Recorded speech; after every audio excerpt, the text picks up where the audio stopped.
In the quiet suburb of Brookhaven, just outside Atlanta, the days moved slowly. The streets were lined with maple trees and modest two-story homes where neighbors waved to each other. Kids rode their bikes after school, and lawnmowers buzzed like background music on the weekends. Life here was predictable, stable, and safe, or so it appeared from the outside. Among the residents were Mark and Danielle Patterson, a couple in their late 30s who had lived on Willow Lane for nearly 6 years. They were the kind of couple that others casually envied. Mark drove a luxury sedan, wore tailored suits, and spoke confidently at block parties about business and investments. Danielle was elegant, soft-spoken, and active in the local church committee. Together, they seemed to represent the very image of suburban success, but behind the painted shutters and polished smiles was a life hollowed out by silence. Mark's job as a financial consultant had always required travel, but in recent months, the trips had become more frequent and the calls less personal. Danielle, once a school teacher, had given up her career after their move to Georgia. What started as a temporary break turned into years of solitude. She filled her time with errands, volunteering, and cooking elaborate meals that were often eaten alone. The loneliness began as a quiet ache, but slowly evolved into something more desperate. She didn't speak of it, not to her neighbors, not even to her sister. On the outside, everything remained carefully curated, but something inside her was beginning to crack. In an effort to bring some life back into her days, Danielle decided to focus on her health. A new gym had opened a few miles away, offering personal training sessions and yoga classes. It was modern, sleek, and busy, a sharp contrast to her own dull routine. She signed up for a trial session and booked a consultation. That's when she met Tyler Cross. He was 21, tall, athletic, with a sharp jawline and a confident stride. Fresh out of certification, Tyler had the kind of energy that turned heads. He had moved to Atlanta from a small rural town, full of ambition and eager to make a name for himself in the fitness industry. Danielle was his first private client, and he was determined to impress. Their first sessions were professional. Tyler corrected her form, encouraged her progress, and offered nutrition tips. But over time, something began to shift. Tyler's compliments became more personal. Danielle found herself dressing more carefully for the gym, noticing how he looked at her when she laughed. What began as innocent attention started to feel electric. For a woman who had felt invisible for years, it was intoxicating. Tyler, too, felt drawn to her. Danielle was older, elegant, carried herself with a confidence most of his peers lacked. She was different from the girls he knew, mature, mysterious, and seemingly unattainable. The fact that she was married didn't deter him. In fact, it seemed to deepen his interest. Their relationship slipped from professional to personal with subtle ease. A shared smile became a lingering glance. A casual joke turned into an inside secret. Soon, training sessions ran longer. They met for coffee under the excuse of discussing workout plans. Text messages extended late into the night. Danielle knew she was crossing a line, but every time she considered stepping back, the thought of returning to her cold, silent home stopped her. It was a slow fall, not a sudden leap. Neither of them noticed how quickly boundaries faded. The world outside the gym faded into the background, replaced by stolen moments and whispered thrills. What they didn't realize was how deeply they were sinking into something dangerous, something that would soon spiral far beyond their control. The affair between Danielle and Tyler intensified with each passing week. What started as harmless flirtation now existed in a space built on secrecy and risk. They became addicted to the thrill. Danielle, once cautious and reserved, began making excuses to spend more time away from home. Trips to the grocery store took longer, errands stretched late into the evening, and she started wearing perfume again, something she had long stopped doing for Mark. Tyler became the center of her attention, her escape from a life that had grown stale, but while Danielle still tried to keep things in balance, Tyler had lost all sense of limits. For him, their connection wasn't just physical, it was emotional, all-consuming. He saw Danielle as the woman who saved him from a life of mediocrity, someone who understood him in a way no one else ever had. In his mind, she wasn't just a lover. She was his future. As weeks passed, his messages became more frequent, more intense. He asked questions that made her uncomfortable. Who else had she been with? Did she love him? Would she leave her husband? Danielle tried to downplay his questions, hoping he would relax, but instead it only made him more insecure. Tyler hated that he was the secret, the one kept in the shadows. He began to obsess over the life Danielle lived without him, the dinners she cooked for Mark, the vacations she had once taken, the rings she still wore.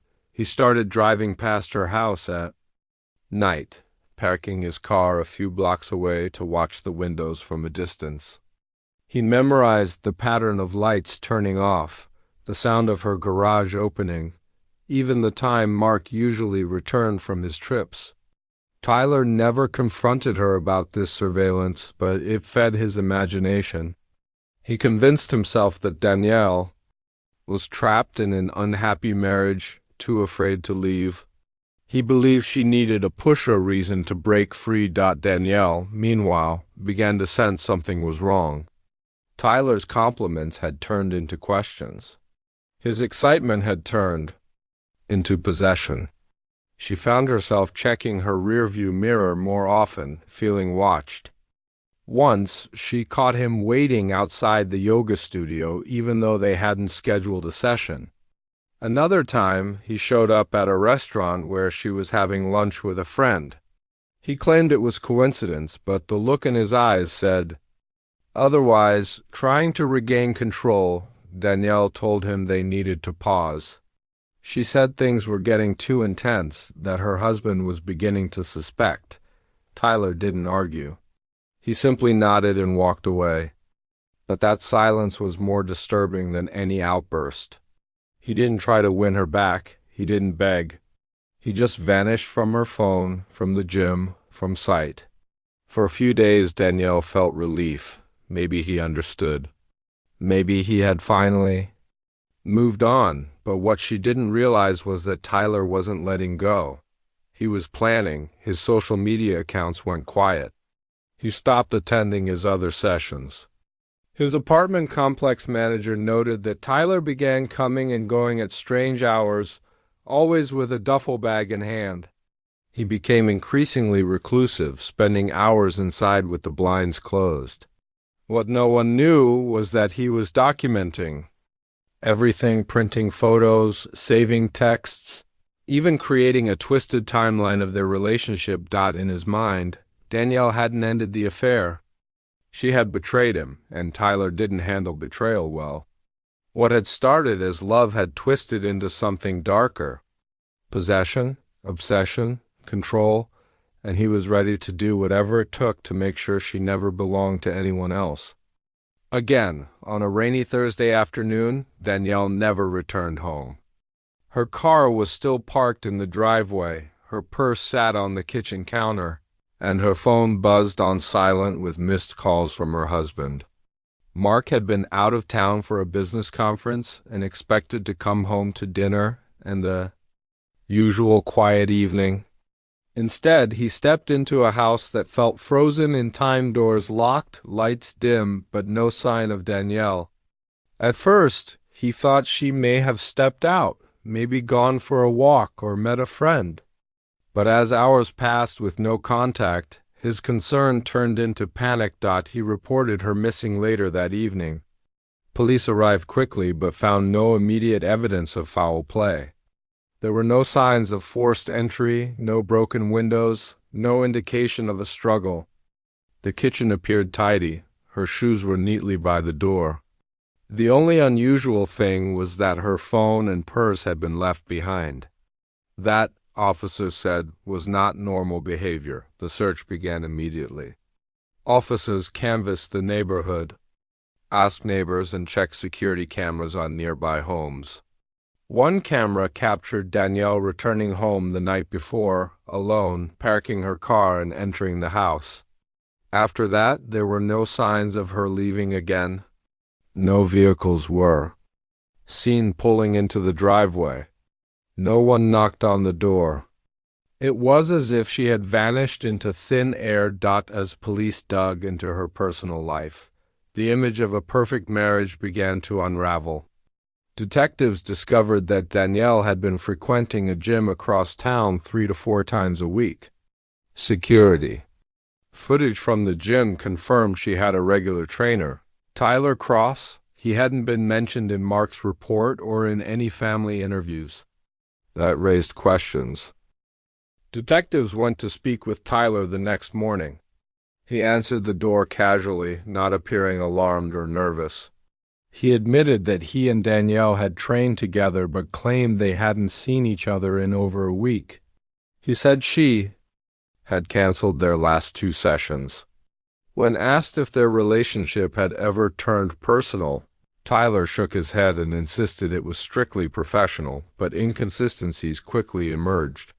Danielle's phone records revealed hundreds of text messages between the two, some benign, others far more intimate. A few were recent, only a day before she vanished. One, sent late at night, simply said, "We need to talk alone." This was enough to obtain a search warrant. Inside Tyler's small apartment, police found troubling evidence. In his bedroom closet was a gym bag containing a woman's bracelet, a lock of hair wrapped in tissue, and a page torn from a calendar marked with Danielle's initials on several dates. There were also printed photographs, pictures of Danielle at the gym, entering her home, even sitting alone at a cafe.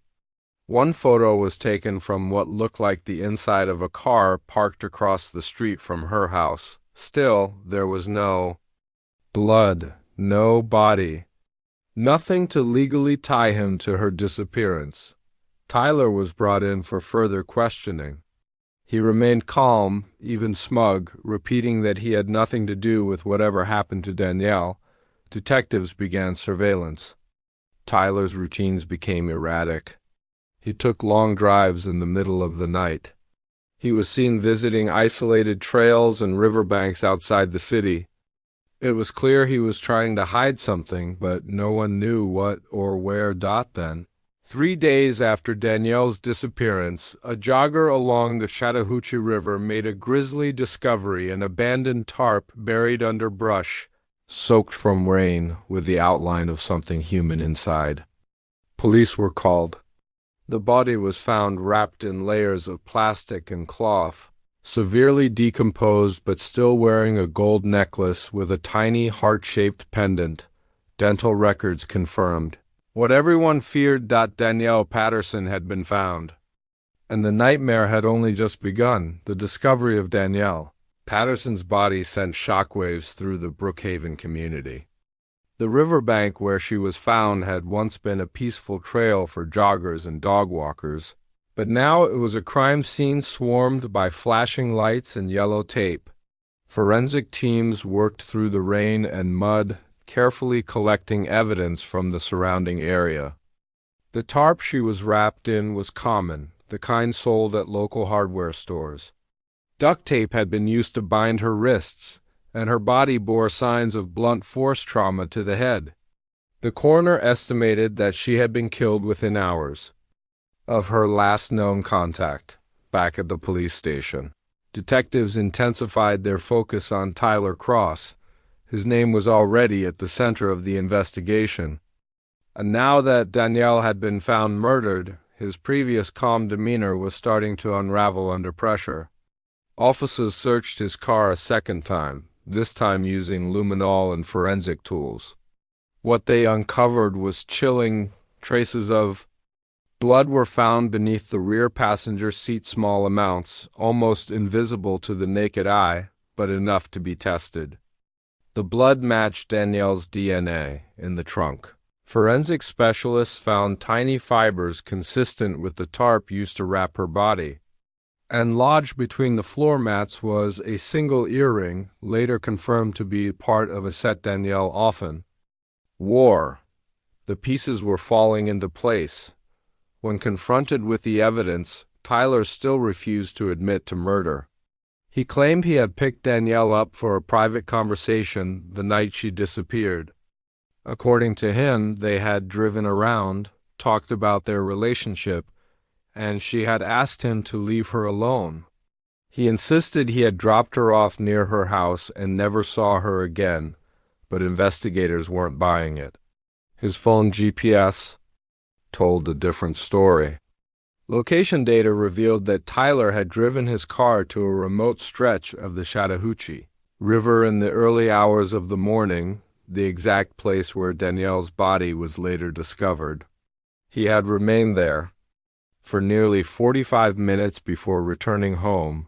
A search of his apartment was expanded. Hidden in the bottom drawer of his nightstand was a spiral-bound notebook filled with handwritten pages. It was a disturbing mix of journal entries, obsessive thoughts, and imagined scenarios involving Danielle. In one entry, dated a week before her disappearance, he wrote about feeling erased from her life. Another page included a chilling phrase, "If I can't have her, no one can." Tyler's facade began to crack. Surveillance teams noticed changes in his behavior. He stopped going to the gym, disconnected his phone, and even shaved his head. He appeared paranoid, pacing around his apartment and avoiding windows. Detectives believed he was preparing to flee. They acted quickly. With all the collected evidence, GPS data, physical items from the car, DNA traces, and the journal, police arrested Tyler Cross on charges of first-degree murder. The arrest happened without resistance. Neighbors watched in disbelief as the young, charming trainer they knew was taken away in handcuffs. News of the arrest spread fast. Media outlets picked up the story, turning it into a nationwide headline. A young fitness trainer accused of killing a married woman nearly twice his age became instant tabloid material. But behind the sensationalism was a darker truth. What had once been an affair built on secrecy and fantasy had turned into a real-life tragedy. Danielle's family remained silent as the case moved forward. Mark Patterson issued a brief statement asking for privacy and thanking the police for their work. But within their quiet home, nothing would ever be the same again. The life Danielle had once tried to escape ended not in freedom but in violence. And the man she had trusted most in those final months had destroyed everything. Tyler Cross's trial began 6 months after his arrest. The courtroom was filled with reporters, family members, and curious onlookers.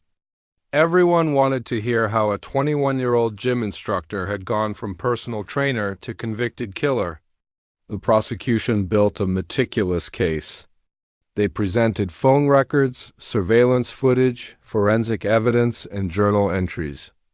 Piece a chilling window into Tyler's state of mind. The most damning testimony came from forensic experts who confirmed that Danielle's blood had been found in Tyler's car and that the fibers on the tarp matched the ones from his apartment. The journal, with its obsessive passages, showed clear premeditation. Jurors listened to passages where Tyler had fantasized about running away with Danielle, harming her husband, and eventually ending her life if she ever left him. One haunting line stood out to the courtroom. "If love is real, it's forever, even if I have to make it that way." The defense tried to argue that the murder had not been premeditated. They claimed Tyler was emotionally unstable and that Danielle had manipulated him into believing they had a future. His lawyer painted him as a young, impressionable man who had been used and discarded by a woman twice his age. But their argument fell flat. The jury saw not a victim, but a calculated individual whose obsession turned deadly the moment things didn't go his way. Witnesses added further weight to the prosecution. Jim's staff testified about the increasingly inappropriate nature of Tyler's relationship with Danielle. Neighbors described seeing his car parked outside her house late at night. One even admitted seeing him peering through the curtains weeks before the murder, but had dismissed it as nothing at the time. Mark Patterson sat silently through each day of the trial, his face emotionless, hands tightly clasped. He never once addressed the media, never made a public scene. But those close to him said he had changed, completely quieter, withdrawn, almost hollow. The man who had once hosted backyard barbecues and attended local events now barely left his home. After 2 weeks of testimony, the jury took less than 5 hours to reach a verdict. Tyler Cross was found guilty of first-degree murder, unlawful imprisonment, and abuse of a corpse. The judge sentenced him to life in prison without the possibility of parole.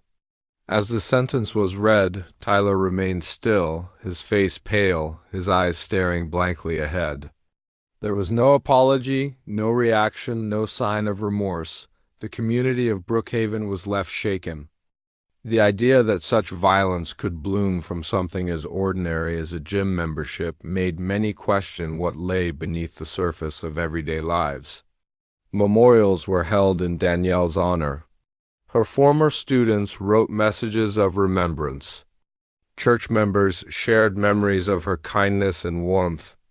But beneath every kind word was a lingering question: how had no one seen this coming? In the months following the trial, Tyler's name faded from the headlines. He was transferred to a high-security prison in another state. Danielle's family tried to move forward, but the scars remained. Mark eventually sold their house on Willow Lane and left the state altogether.